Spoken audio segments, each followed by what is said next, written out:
Current affair फंडा। आज हम इस वीडियो में बात करेंगे बायोलॉजी के कुछ एमसीक्यूज हम सॉल्व करेंगे। Before starting the video one thing is that कि इस वीडियो के नीचे आपको सब्सक्रिप्शन का एक ऑप्शन दिखाई दे रहा है। सो आप अगर हमारा वीडियो पहली बार देख रहे हैं so please subscribe our channel. आप इस वीडियो को लाइक कर सकते हैं, इस वीडियो अपने कमेंट दे सकते हैं, साथ में इस वीडियो को आप शेयर भी कर सकते हैं। Let us start with the first question. Organism which obtain energy by the oxidation of reduced inorganic compound are called। इस क्वेश्चन में हमसे पूछा गया है कि उन जीवों के बारे में जो अपने बॉडी फंक्शंस के लिए एनर्जी इनऑर्गेनिक कंपाउंड से प्राप्त करते हैं। मींस इनऑर्गेनिक कंपाउंड्स के ऑक्सीडेशन से जो एनर्जी मिलती है वो उस एनर्जी को अपने बॉडी फंक्शंस के लिए इस्तेमाल करते हैं। ऑप्शंस में हमें गिवन है दैट इज अ फोटोऑटोट्रॉप्स। फोटोऑटोट्रॉप्स क्या होते हैं? जो कि मींस सनलाइट की प्रेजेंस में अपना फूड प्रिपेयर करते हैं, अपना खाना वो खुद बनाते हैं। कीमोऑटोट्रॉप्स होते हैं मींस वो ऑर्गेनिज्म जो कि इनऑर्गेनिक और केमिकल कंपाउंड्स से एनर्जी प्राप्त करते हैं और उससे अपने बॉडी फंक्शंस को आगे कैरी ऑन करते हैं। एंड सेप्रोजोइक क्या होते हैं? Saprozoic means some bacteria and fungi जो कि जो डेड मटेरियल होता है उसके ऊपर दैट मीन्स ग्रो करते हैं और वहां से अपना न्यूट्रिएंट वो लेते हैं through their body surface. Coproheterotrophs क्या होते हैं? This is a new term. Coproheterotroph होते हैं मीन्स कुछ जीव ऐसे होते हैं जो कि दूसरे एनिमल्स के एक्सक्रीटा और दूसरे एनिमल के जो डंग होता है उसके ऊपर वो डिपेंड होते हैं, उससे अपना फूड लेते हैं, उससे एनर्जी गेट करते हैं। For example rabbit,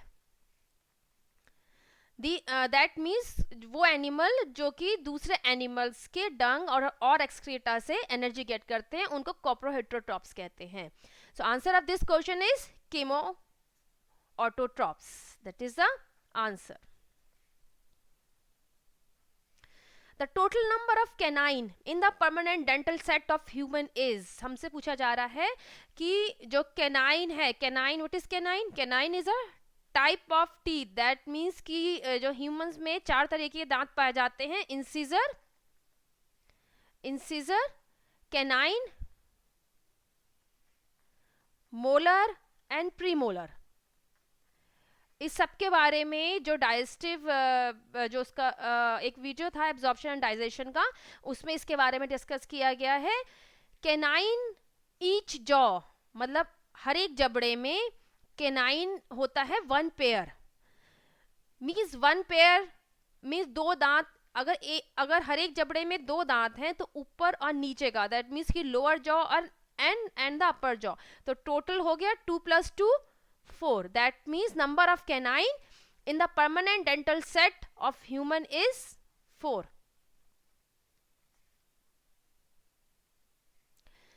Which one is correctly match? अब हमसे पूछा जा रहा है कि इस कुछ ऑप्शंस गिवन है, विटामिन गिवन है, साथ में उनके साइंटिफिक नेम भी गिवन है। इसमें से कौन सा करेक्टली मैच है? अब हम देखते हैं ऑप्शंस। विटामिन ए को थायमीन से मैच किया हुआ है, जबकि विटामिन ए का जो साइंटिफिक नेम है वो रेटिनॉल है। And thiamine is the scientific name of B1, vitamin B1। Vitamin E का साइंटिफिक नेम टोकोफेरॉल ही है। This is the answer. अब हम बाकी ऑप्शंस को एक बार देख लेते हैं जिससे हमें थोड़ी एक्स्ट्रा नॉलेज मिल जाती है। विटामिन बी जैसे मैंने बताया, विटामिन B1 को थायमीन कहा जाता है, इसका साइंटिफिक नेम थायमीन है। Calciferol is the scientific name of vitamin D का साइंटिफिक नेम है calciferol. Riboflavin, this is the scientific name of vitamin B2।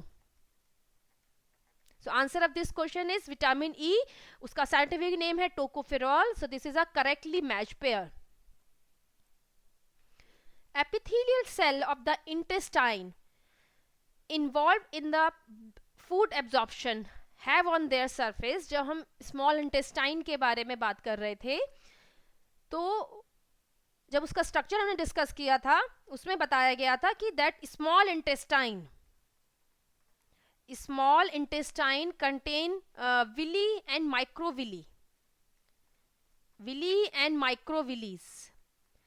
इनकी सरफेस पे कुछ माइक्रोस्कोपिक प्रोजेक्शंस पाए जाते हैं जिनको विली और माइक्रोविली कहते हैं। उनका काम क्या बताया गया था? उनका काम ये बताया गया था कि वो फूड एब्जॉर्प्शन में मदद करते हैं, क्योंकि वो जो सरफेस एरिया है एब्जॉर्प्शन का वो इंक्रीज कर देते हैं। ये स्मॉल इंटेस्टाइन में पाए जाते हैं, लार्ज इंटेस्टाइन में ये एब्सेंट होते हैं। They are absent in large intestine, they are absent in large intestine. Large intestine में विले और माइक्रोविले नहीं पाए जाते हैं। So answer of this question is microvilli. B is the answer. Which of the following vitamin is water soluble as well as antioxidant? Water soluble vitamins हैं B and C, vitamin B and vitamin C. So vitamin B1 and vitamin C, अब हम इन दो options के ये दो vitamin, vitamin A and vitamin D, they are the fat soluble. ये fat soluble vitamin हैं। Vitamin B1 और vitamin C ये दोनों वाटर सॉल्युबल हैं। इसमें से भी जो एंटीऑक्सीडेंट प्रॉपर्टी है वो केवल विटामिन C में है, water soluble, and it act as an antioxidant also. So answer of this question is C. Oh, sorry. Answer of this question is D. That is a vitamin C. Kupffer cells are present. Kupffer cells, जब Kupffer cells are present in the liver. ये liver में पाई जाती हैं और इसका function होता है they have the phagocytic action. They have the phagocytic action. इसका हमने डिटेल में जो डाइजेस्टिव एंड एब्जॉर्प्शन का वीडियो था उसमें डिस्कस किया है कफर सेल्स के बारे में। एक अलग से स्लाइड भी है जिससे बताया गया है कि कफर सेल का फंक्शन क्या है लीवर में और क्यों ये इतनी इंपॉर्टेंट है। सो यहाँ पर हम ये कहते हैं कि that it has a phagocytic action और it is a important cell of liver and found in the liver. So answer of this question is A.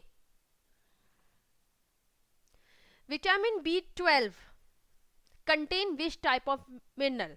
Vitamin B12 का अगर स्ट्रक्चर देखा जाए तो उसमें किस टाइप का कौन सा मिनरल पाया जाता है? विटामिन B12 में पाया जाता है cobalt. Cobalt is found in vitamin B12. So answer of this question is A. Osteomalacia occur due to the deficiency of osteomalacia. What is osteomalacia? Osteomalacia एक कंडीशन होती है जिसमें जो बोन्स होती हैं वो वीक हो जाती हैं, मींस वीक बोन, और इसका जो मेन कॉज होता है that is the deficiency of vitamin D. Deficiency of vitamin D, क्योंकि विटामिन डी का एक मेन जो फंक्शन है वो ये है बॉडी में कि ये कैल्शियम एंड फॉस्फोरस एंड जो फॉस्फेट्स होते हैं उनका जो बैलेंस होता है बॉडी में वो मेंटेन करते हैं। And calcium and phosphate they are the main concentrate of bone. So अगर विटामिन डी की डेफिशिएंसी हो जाएगी तो कैल्शियम एंड फॉस्फेट का जो बॉडी में बैलेंस है वो डिस्टर्ब हो जाता है। सो देयरफॉर बोन्स पे इफेक्ट पड़ता है। So osteomalacia is a condition जब जिसमें हड्डियां कमजोर हो जाती हैं and it is cause due to the deficiency of vitamin D. So answer of this question is C, that's vitamin D. Part of bile juice which help in digestion.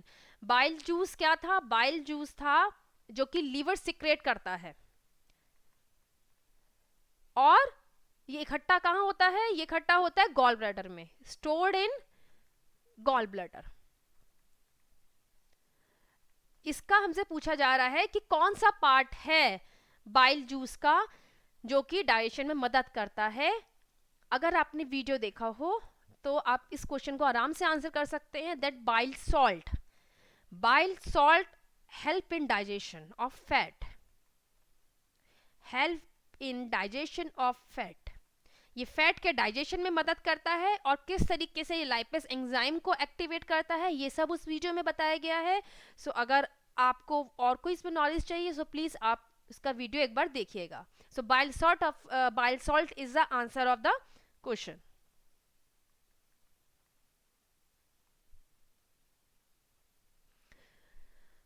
Digestion of protein is completed in. Protein का जो digestion है वो कहाँ complete होता है? Alimentary canal में जब food आता है तो प्रोटीन का डाइजेशन कहाँ जाकर कंप्लीट होता है? प्रोटीन का डाइजेशन डुडेनियम में जाकर कंप्लीट होता है. Duodenum is a part of small intestine. ये एक स्मॉल इंटेस्टाइन का पार्ट है और इसका जो प्रोटीन का डाइजेशन है वो डुडेनियम में जाकर कंप्लीट होता है जब इसके ऊपर ट्रिप्सिन एंड काइमोट्रिप्सिन एक्ट होते हैं प्रोटीन पे and converted them into the peptide, और उसको पेप्टाइड में कन्वर्ट कर देते हैं. यहाँ पर आकर पूरी तरीके से होलसम प्रोटीन का डाइजेशन कंप्लीट होता है इन द स्मॉल इंटेस्टाइन. और किस पार्ट में? In the duodenum. Antihemorrhagic vitamin is.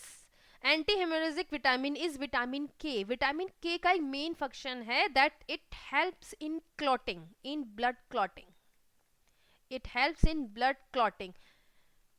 सो इसके इस फंक्शन और इसके इस प्रॉपर्टी की वजह से it is also known as the antihemorrhagic vitamin, that is vitamin K. So answer of this question is C.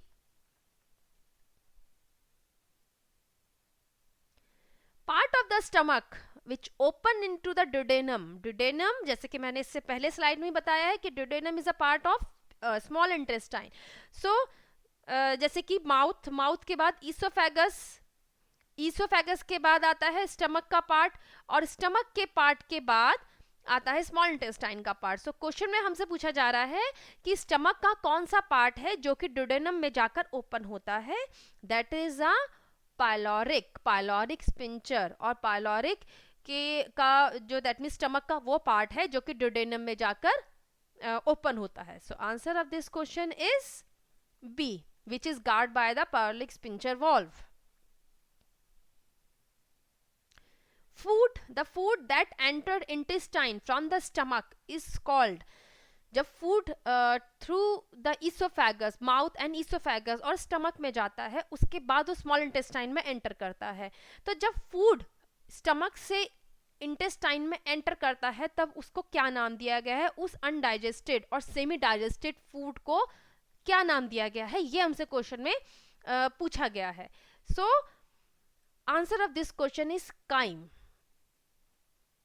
That is the answer. Chyme is the answer of this question. जो वो semi digested food होता है जिसके अंदर stomach के जो enzyme हैं वो मिले हुए होते हैं, दैट मीन्स पेप्सिन मिला हुआ होता है, और साथ में इसका जो पीएच लेवल है दैट अनडाइजेस्टेड और सेमी डाइजेस्टेड फूड प्लस जो स्टमक के एंजाइम्स हैं वो, इसका जो पीएच होता है वो एसिडिक होता है, क्योंकि जो गैस्ट्रिक जूस होता है उसका पीएच भी एसिडिक है. अराउंड पीएच इसका 2 के नियर होता है. और इस सेमी डाइजेस्टेड फूड को जो कि स्टमक से स्मॉल इंटेस्टाइन में एंटर करता है विद इट्स एंजाइम, इसको कहते हैं chyme. Answer of this question is that is chyme. Which one of the following food component pair in human reaches the stomach totally undigested? इसमें से इन जो हमें ऑप्शंस दिए गए हैं इसमें से कौन सा एक ऐसा पेयर है जिसमें जो फूड कंपोनेंट है वो स्टमक में जब पहुंचते हैं तो वो टोटली अनडाइजेस्टेड होते हैं. सो इनडायरेक्टली इस क्वेश्चन में हमसे पूछा जा रहा है कि जैसे मैंने बताया कि माउथ में सलाइवरी ग्लैंड्स होती हैं जो कि सलाइवरी एमाइलेज सिक्रेट करती हैं. उस सलाइवरी एमाइलेज से क्या होता है? Partial digestion of starch. थोड़ा सा डाइजेशन स्टार्च का मुंह में ही स्टार्ट हो जाता है. सो यहाँ इस क्वेश्चन में देखा जाए तो इनडायरेक्ट तरीके से ये पूछा जा रहा है कि कौन सा ऐसा है फूड कंपोनेंट जो कि स्टमक में टोटली अनडाइजेस्टेड जाएगा. सो आप देखिए जैसे फर्स्ट ऑप्शन में देखिए स्टार्च एंड सेलुलोज. इसमें स्टार्च है, स्टार्च का डाइजेशन दैट मीन्स मुंह में ही, माउथ में ही स्टार्ट हो जाता है with the help of the salivary amylase जो कि स्टार्च पे एक्ट करता है. सो ये ऑप्शन नहीं हो सकता. प्रोटीन एंड स्टार्च, प्रोटीन का डाइजेशन तो स्टमक में स्टार्ट होता है, बट स्टार्च का डाइजेशन मुंह से ही स्टार्ट हो जाता है.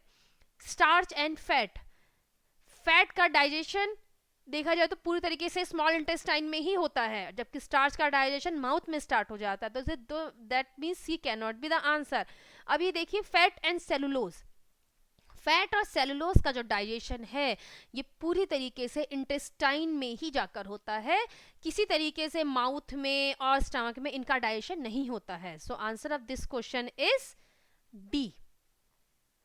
This is the answer, means fat and cellulose, जो कि स्टमक में टोटली अनडाइजेस्टेड पहुंचते हैं through the oesophagus. Consumption of which of the following food can prevent the kind of blindness associated with vitamin A deficiency? Vitamin A की जो deficiency होती है उसकी वजह से नाइट ब्लाइंडनेस मीन्स आंखों की परेशानी, रात में दिखाई ना देना और आंखों का कमजोर हो जाना, इस तरीके की प्रॉब्लम्स क्रिएट हो जाती हैं. सो इसमें हमसे पूछा जा रहा है कि किस तरीके का फूड लेने से वो जो प्रॉब्लम है वो पूरी हो जाएगी. दैट इसका फर्स्ट ऑप्शन है फ्लेवर सेवर टोमेटो. ये जो टोमेटो है ये तो जीएमओ है, that is the genetically modified organism. इसको हमने डिस्कस भी किया है. एंड कैनोला, ये भी आंसर नहीं हो सकता because this is a type of oil. Golden rice, golden rice के बारे में हमने उस वीडियो में डिस्कस किया था कि गोल्डन राइस के अंदर जब इसको बनाया गया था तो ये ध्यान रखा गया था, इसमें जो एक प्रॉपर्टी डाली गई थी वो ये जिससे कि ये बीटा कैरोटीन को जनरेट कर सके अपने अंदर, और beta carotene is a precursor of vitamin A. So इसके लेने से, गोल्डन राइस के लेने से विटामिन ए की डेफिशिएंसी पूरी होती है. इसको जो बनाने का पर्पस था उसका पर्पस भी यही था कि उन लोगों तक, दैट मीन्स कि कुछ अगर हम राइस खा रहे हैं तो कार्बोहाइड्रेट के साथ साथ हमें विटामिन की भी वहाँ पे पूर्ति हो, हमें विटामिन ए भी उसमें मिले. सो गोल्डन राइस ये बीटा कैरोटीन ये अंदर से जनरेट कर सकता है, इंड्यूस कर सकता है, और विटामिन ए जो है वो हमारी बॉडी में जनरेट हो सकता है. So answer of this question is C. Vitamin D is produce in human body in skin. Vitamin D का जो प्रोडक्शन है वो बॉडी में स्किन में होता है in the presence of sunlight. Sunlight की प्रेजेंस पे बॉडी में विटामिन डी का प्रोडक्शन होता है. So answer of this question is सी.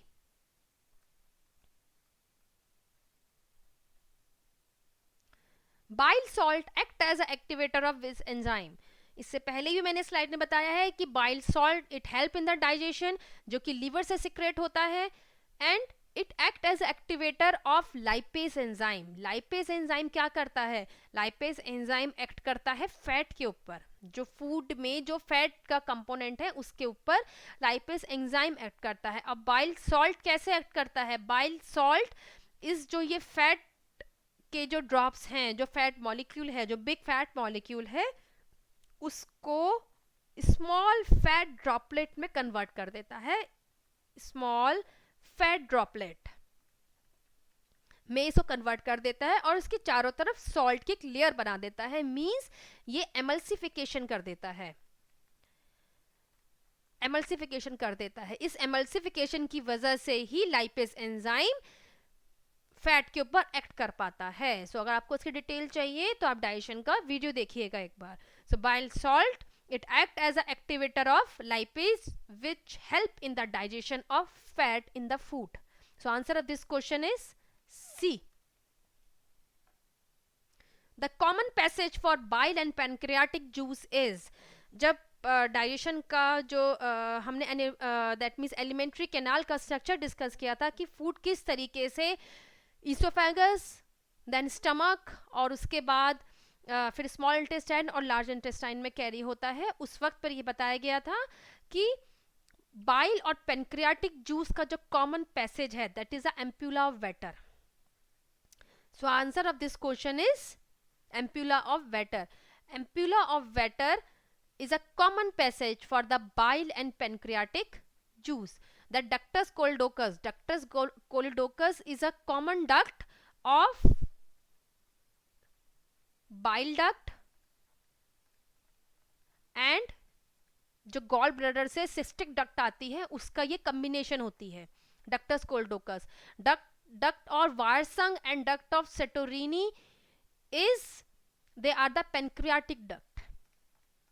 ये पेनक्रियाटिक डक्ट हैं दोनों, जिसमें से जो मेन डक्ट है वो डक्ट ऑफ वायरसंग है और जो डक्ट ऑफ सेटोरिनी है वो असेसरी पेनक्रियाटिक डक्ट है। So answer of this question is ampulla of waiter. जो हमसे क्वेश्चन में पूछा गया था कि बाइल और पेनक्रियाटिक जूस की जो कॉमन पैसेज है वो एम्प्यूला ऑफ वेटर है।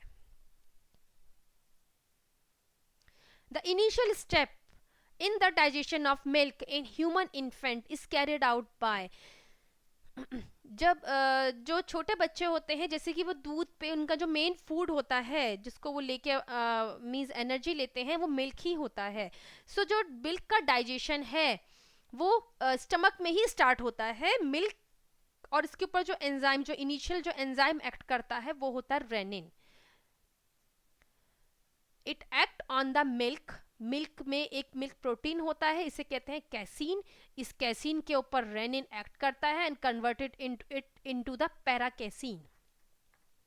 This paracasein converted in presence of calcium into the calcium paracasinate, and this calcium paracasinate is act upon by the pepsin. अब इसके ऊपर पेप्सिन एक्ट करता है। मीन्स इनिशियल स्टेप क्या है, मिल्क प्रोटीन के ऊपर जो इनिशियल स्टेप है वो है रेनिन का एक्शन। रेनिन कैसिन को पैराकैसिन में कन्वर्ट करता है, उसके बाद ही इसके ऊपर पेप्सिन एक्ट कर पाता है in the stomach. So answer of this question is C, that is the answer rennin. आप इस वीडियो को लाइक कर सकते हैं और साथ में इस वीडियो को शेयर भी कर सकते हैं। आप इसके साथ हमारे चैनल को सब्सक्राइब भी कर सकते हैं। अगर आप एसएससी, सीएचएसएल और एसएससी सीजीएल की प्रिपरेशन कर रहे हैं तो आप एक बार उनकी प्लेलिस्ट देखिएगा जिसमें काफ़ी सारे प्रीवियस ईयर के क्वेश्चन पेपर सॉल्व किए गए हैं। एंड जो बायोलॉजी की प्लेलिस्ट है उसमें अभी तक हमने 4 पार्ट एमसीक्यू के अभी तक इसके अलावा डाल चुके हैं। सो अगर आपने उनको नहीं देखा है so please do watch this videos also. This is our current affair page, this is our Twitter handle link, और साथ में जो हमारा स्टडी ग्रुप है उसका लिंक आपको डिस्क्रिप्शन बॉक्स में मिल जाएगा। Thanks for listening me. Have a nice day.